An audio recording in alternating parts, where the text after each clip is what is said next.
بسم اللہ الرحمن الرحیم۔ یہ مفتی فضل ہمدرد کا ایک ویڈیو کلپ میں نے سنا۔ اس میں بیچارہ یہ شکوہ کرتا نظر آ رہا ہے کہ کراچی کے ایک کتابوں کا ایک اسٹال ہے، ایک ایکسپو سینٹر ہے۔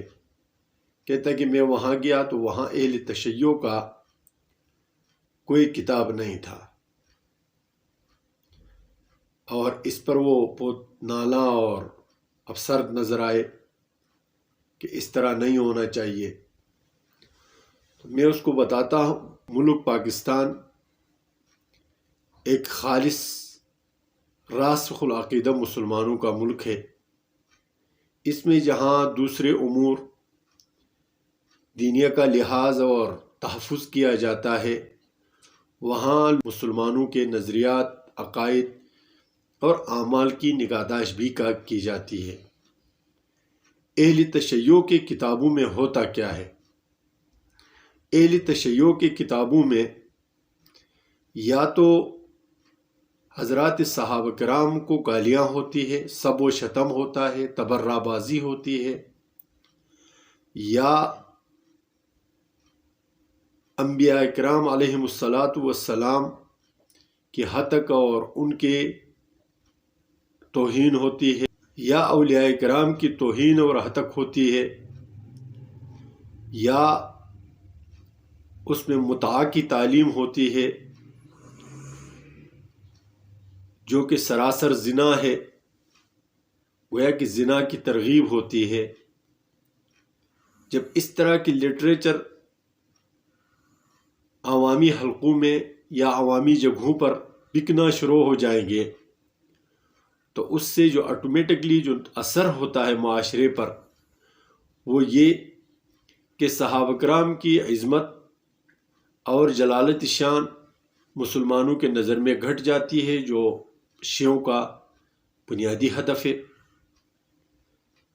اولیاء کرام کی توہین، ان کی اہانت سے لوگ اپنے اکابر اور اسلاف سے بیزار ہو جاتے ہیں، جو کہ اہل تشیع کا بنیادی ہدف ہے۔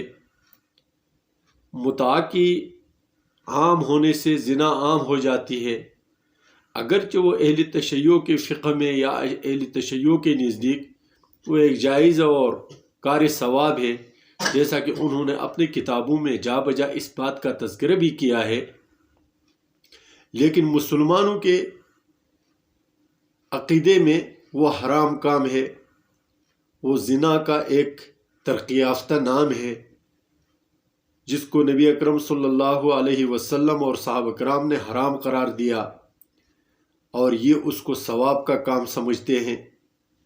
یہاں تک ثواب کا کام سمجھتے ہیں کہ میں اس کو یہاں بیان نہیں کر سکتا۔ اگر اس طرح کا لٹریچر عوامی جگہوں پر ان کی اجازت دی جائے گی تو معاشرے میں حلالی بچوں کی بجائے متعددہ اور حرامزادے بہت زیادہ ہوں گے۔ لہٰذا اس طرح کے اجتماعی جو جگہیں ہوتی ہیں، وہاں پر اس طرح کا لٹریچر، کسی بھی مسلک کا لٹریچر جو اتنا فحش اور نازیبا ہو، اس کو نہیں اسٹال نہیں لگانے دیتے۔ تو یہ جو فضل صاحب شکوہ کر رہا ہے تو یہ بیجا شکوہ ہے۔ ان کے علمی کتابوں میں بھی جو بالکل ان کے اصول اور بنیادی کتابیں ہیں، ان میں بھی صحابہ پر تبرہ بازی ہے۔ جب صحابہ پر تبرہ بازی ہوگی اور وہ کتابیں عام مارکیٹ میں بکنا شروع ہو جائے گی تو اس سے پورا معاشرہ افراتفری کا شکار ہوگا۔ اور ان کے جو معتدل علماء کرام کی کتابیں ہیں، جو اہل تشیع علماء نے لکھے ہیں، ان کو باقاعدہ ہر جگہ رکھا بھی جاتا ہے، بیچا بھی جاتا ہے، اور ان کو لوگ لیتے بھی ہیں، ان پر کوئی قدغن نہیں ہوتی۔